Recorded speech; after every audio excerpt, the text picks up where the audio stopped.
जीत के लिए क्या करना उसके बारे में हम सोचे। कौन प्राइम मिनिस्टर बनना ये बाद में की बात है। एमपीज अगर नहीं है तो प्राइम मिनिस्टर की बात करके क्या फायदा है। तो इसीलिए हम पहले अपनी যে খবরের দিকে আমাদের নজর ছিল আজকে ইন্ডিয়া জোটের বৈঠক, এই বৈঠকের দিকে আজকে আমাদের নজর ছিল এবং ইতিমধ্যেই শেষ হয়ে গিয়েছে সেই ইন্ডিয়া জোটের বৈঠক। এবং এই বৈঠকের যে বৈঠকে কি উঠে এলো, কি ফলাফল, সেই বিষয়ে আমরা কথা বলবো। আমাদের নিউজ ডেস্ক থেকে লাইভে রয়েছে আমাদের প্রতিনিধি গৌরব। তোমার থেকে যেটা জানতে চাইবো যে আজকে ইন্ডিয়া জোটের বৈঠক ইতিমধ্যেই শেষ হয়ে গিয়েছে, সেই বৈঠক কি উঠে এলো, সেই বৈঠকের ফলাফল বিস্তারিত জানাও। तो हम पहले और आप लोग होकर जीतेंगे। ইন্ডিয়া জোটের বৈঠক মূলত বলা যেতে পারে লোকসভা ভোটের আগে কিন্তু একটা বড় একটা রাজনৈতিক বিতর্ক বা চর্চা। কেননা ইন্ডিয়া জোটের বৈঠকে ঘিরে কিন্তু তৈরি হয়েছিল বিভিন্ন রকম রণকৌশল, বিভিন্ন রকম সিদ্ধান্ত। আমরা জানতে চেয়েছিলাম এবং আমরা দেখিয়েছিলাম, আমাদের টিভিতে দেখেছিলাম আমরা যে ইন্ডিয়া জোটের বৈঠকের পূর্বে কি রকম প্রস্তুতির পর্ব কিন্তু চলছিল। সেখানে কিন্তু 27টি দলের প্রতিনিধিরা কিন্তু সেখানে উপস্থিত ছিলেন।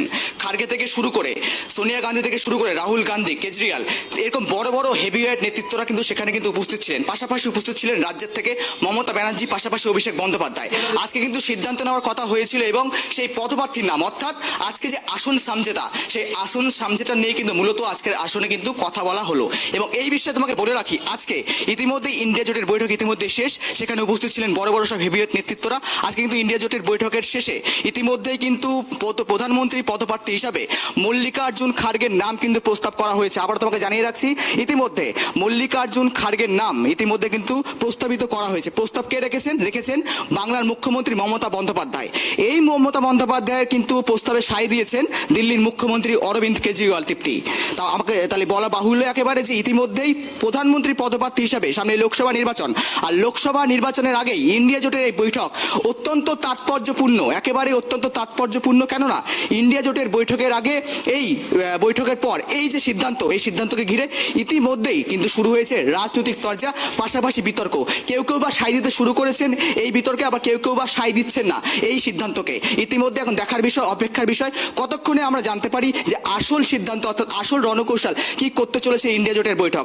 আগামী দিনে তারা লোকসভায় কি ভাবে নির্বাচন প্রক্রিয়া নিয়ে চালাবে এবং কোন জায়গায় তারা নির্বাচন প্রক্রিয়া চালাবে, এবং বাংলাতে তারা মমতা ব্যানার্জির হয়ে পাশাপাশি অন্যান্য রাজ্যে সেখানে গিয়ে কি তারা প্রচার চালাবে, এই সমস্ত বিষয়ের দিকে কিন্তু আমাদের নজর থাকবে অবশ্যই। তৃপ্তি, গৌরব, আজকের যে বৈঠক হলো, এই বৈঠকে একটা প্রধানমন্ত্রীর নাম প্রস্তাবিত হয়েছে। মুখ্যমন্ত্রী মমতা বন্দ্যোপাধ্যায়, তুমি যেমনটা জানালে, মুখ্যমন্ত্রী মমতা বন্দ্যোপাধ্যায় মল্লিকার্জুন খার্গের নাম প্রস্তাব করেছেন এবং তাতে কেজরিওয়াল সমর্থন করেছেন। তাহলে ইতিমধ্যে যে প্রধানমন্ত্রীর নাম প্রস্তাবিত হয়েছে, তাহলে লোকসভা নির্বাচনে জয়ের ব্যাপারে কতটা আশাবাদী রয়েছে এই বিরোধী গোষ্ঠী, জানাও।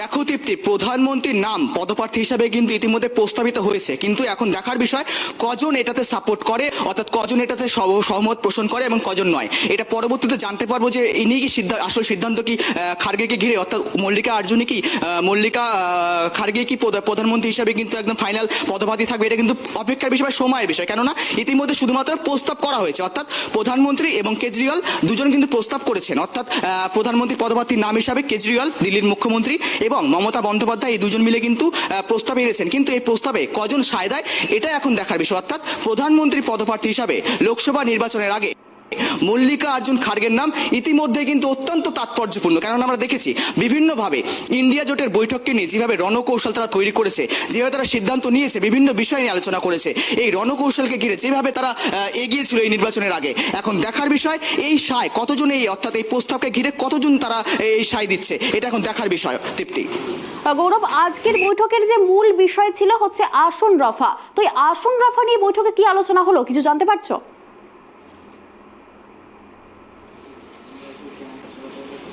একেবারে তৃপ্তি, আজকের মূল কিন্তু ইস্যু ছিল আসন রফা, অর্থাৎ আসন রফা নিয়ে মূলত এখন কিন্তু প্রতিটি খবরের শিরোনামে কিন্তু একই প্রশ্ন উঠে আসছে। বারবার কিন্তু একই ক্যামেরায় কিন্তু দেখাচ্ছি আমরা, বারবার করে একই চিত্র কিন্তু উঠে আসছে যে আসন সামঝেতার পর সেখানে কিন্তু উঠে এসেছে একেবারে প্রধানমন্ত্রীর পদপ্রার্থীর নাম, অর্থাৎ এই যে আসন সামঝেতা অর্থাৎ সিট শেয়ারিং, এই সিট শেয়ারিং এর ব্যাপারটাই কিন্তু উঠে এসেছে বারংবার, অর্থাৎ মল্লিকার্জুন খার্গে, অর্থাৎ কংগ্রেসের একজন দাপুতে কিন্তু নেতা, একজন দীর্ঘদিনের রণকৌশল অর্থাৎ রাজনৈতিক ব্যক্তিত্ব, দীর্ঘদিন ধরে কিন্তু রাজনীতি করে এসেছেন এই মল্লিকার্জুন খাড়গের নাম কিন্তু কংগ্রেস থেকে ইতিমধ্যেই প্রস্তাব করা হয়েছে, কিন্তু প্রস্তাব দিয়েছেন মুখ্যমন্ত্রী মমতা বন্দ্যোপাধ্যায় এবং তাতে সায় দিয়েছেন এখনো পর্যন্ত অরবিন্দ কেজরিওয়াল। এখনো পর্যন্ত অখিলেশ যাদব কিংবা সোনিয়া গান্ধী, রাহুল গান্ধী এদের মন্তব্য কিন্তু এখনো পর্যন্ত পাওয়া যায়নি তৃপ্তি। শুধু আজকের এই প্রধান বিষয় ছিল আজকের বৈঠকের আসন সমঝোতা। এই আসন সমঝোতা নিয়ে আজকে কিন্তু মূল দেখার বিষয় ছিল। এই আসন সমঝোতা আমরা দেখতে পেলাম যে আজকে প্রধানমন্ত্রীর পদপ্রার্থীর নাম হিসাবে মল্লিকার্জুন খাড়গের নাম কিন্তু ইতিমধ্যে প্রস্তাব গ্রহণ করা হলো সেখানে, এবং সেই প্রস্তাব কতটা তাৎপর্যপূর্ণ সেটা কিন্তু এখন পরবর্তীতে দেখার বিষয়। তৃপ্তি, ধন্যবাদ গৌরব আমাদেরকে এই বিষয়ে বিস্তারিত জানানোর জন্য। আবারও জানিয়ে রাখি, আজ ইন্ডিয়া জোটের বৈঠক শেষ হলো এবং আজকে ইন্ডিয়া জোটের বৈঠক শেষ হওয়ার পর মল্লিকার্জুন খাড়গের নাম প্রস্তাবিত হয়েছে প্রধানমন্ত্রী পদে এবং সেই প্রস্তাব দিয়েছেন বাংলার মুখ্যমন্ত্রী মমতা বন্দ্যোপাধ্যায় এবং এই প্রস্তাবে সায় দিয়েছেন অরবিন্দ কেজরিওয়াল। কিন্তু এই প্রস্তাব কতটা তাৎপর্যপূর্ণ বা এই প্রস্তাবে আর কে সায় দেয় সেটাই এখন দেখার। পরবর্তী বৈঠকে এই বিষয়ে কি সিদ্ধান্ত হয় সেদিকেই নজর থাকবে আমাদের।